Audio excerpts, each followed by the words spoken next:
Yun mga Lods, good morning, good morning. So mapagpala ako sa atin lahat. Dahil katatapos lang nitong isang linggong ulan-ulan dito sa amin binisita natin tong ating gagawin na ginagawang swimming pool na to. Titignan natin kung pwede na nga ba tayo magtrabaho ngayong araw na to. Ito na ngayon yung nangyari, sobrang dami na ng tubig ng pool.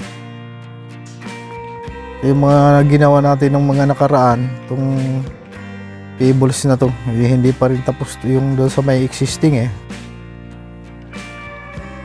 itong yan yung mga ano na yan.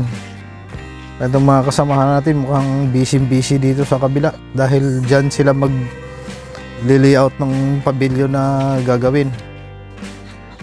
Simula dyan sa may bakod na yan hanggang doon sa malapit sa may bahay. Ayan, puputulin natin yung puno na yan.